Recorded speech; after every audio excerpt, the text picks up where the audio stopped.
Hello, I'm Russ and welcome to Simply Wooden Creations. I have this old Craftsman router table and router that I purchased years ago for the construction tool trailer. It was compact, lightweight, and perfect if we ever needed a router table out of the construction job. Well, over the years, this Florida humidity has taken its toll and rendered the particle board covered tabletop useless. Well, I was out back of my shop and I happened to stumble across a piece of corian that I took off of a job site doing a remodel, and it was a perfect size for a router table. I've had this corian so long that the wood on the back actually has deteriorated and fallen off. So today's video is about me taking the switch and the legs and stuff from the old Craftsman router table and adapting them over to the piece of corian and making a new router table. So why don't you kick back, grab you some popcorn, and I hope you enjoy my video. Simply Wooden Creations is sponsored by Devobel Technologies. For web design, development, and hosting, visit devobel.com. FastCap, innovative products for the professional woodworker, fastcap.com. And Olivewood 2000. For beautiful, elegant, Holy Land olive wood, visit Olivewood 2000 on eBay today. I'm going to start by disassembling the old table, removing the T-track, the legs, and the switch. I'm sorry, but I'm going to have to use music for this video because I accidentally left the radio playing in the shop, so I can't use the shop volume or the shop audio for the video with the radio in the background. I'll get flagged for copyright violation here on YouTube.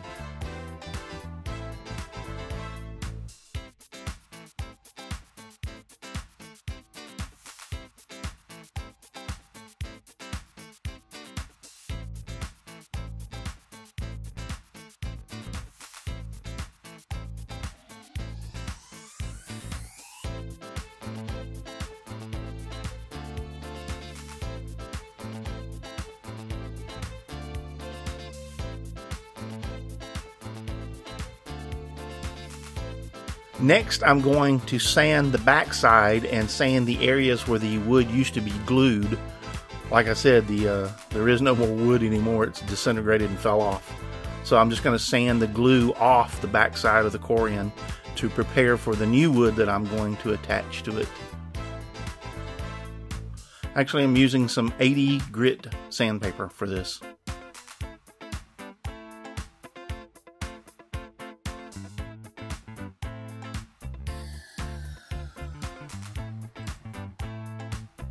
Blow off the dust and take some alcohol and clean the areas to prep them for applying the wood and the glue that I'm going to be bonding to the backside. I set the old top on the corian. I'm going to use a pencil to mark reference points on the corian. I'm just using a small bit and my drill, and I'm just going to touch the surface of the corian where the leg bolts will go for mounting. And also reference marks for the bolts, where the bolts will go to mount the router base. Now I'm just going to set the legs on the corian and mark around them as reference as to where they will be placed in reference to the bolt holes, so that I'll know where to put the plywood that I'm going to mount to the back. Now I'm going to bore the holes that will mount the router bracket onto the back side of the corian. I'm taking my time. I don't want to go through this real fast and blow out the other side. I want the other side to stay nice and smooth.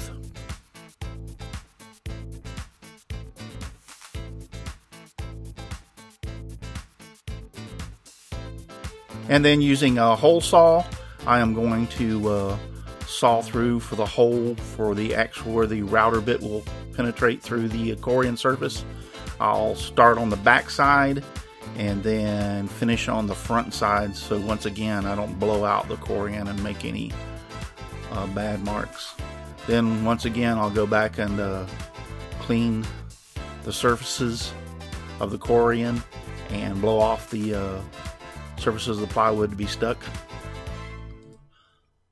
I'm going to use PL 530 for mirror, marble, and granite to stick the plywood that I'm going to be using, that will actually, the legs will mount to, onto the back side of the corian. They recommend using a solid bead. Do not break the bead That's the reason I'm using this S pattern back and forth, so it'll be a solid bead. And I'm going to sit them in the areas that I marked where the legs are going to go back onto and apply some pressure. Now I'm just going to apply some weight, and I'm going to let this sit for 24 hours. After I turned the camera off, I realized I did not install the piece of wood that I will mount the switch plate to. So I've also put that in.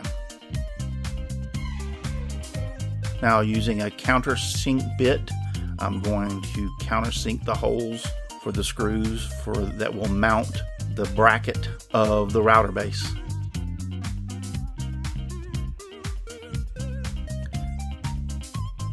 Then putting the old table back on top of the plywood and lining up with my reference points. Once again, I'm going to use a drill bit and just touch the surface of the plywood so I'll know where to put the screws for the legs.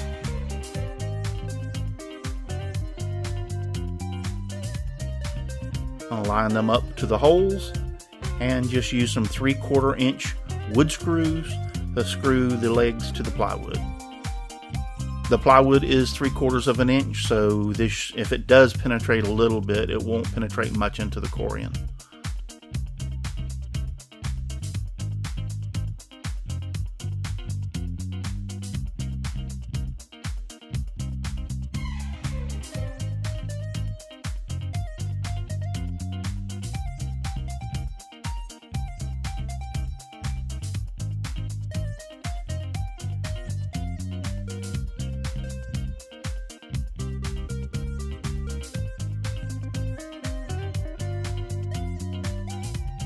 Now I'm going to attach the plate for the switch.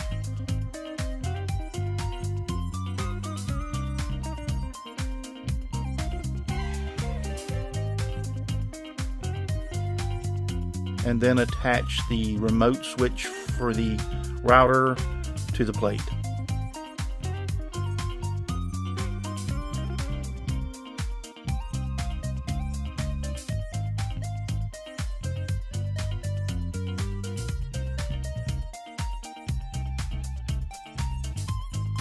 That corian makes a nice smooth surface. Now it's just a matter of attaching the router base using the screws and the screw holes.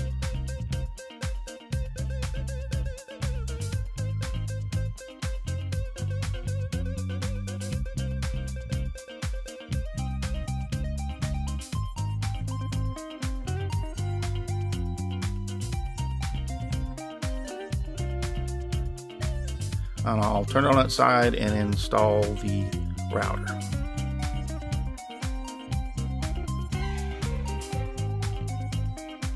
And we'll just give it a test and see how it works. I have to tell you, this surface has never been this smooth on this router table. This corian is excellent for the top of a router table. Now I'm going to use some 220 grit sandpaper on my random orbital just to clean up the surface of the top of the corian. I'll wipe all the dust off and then apply some Minwax paste wax to the top of the table.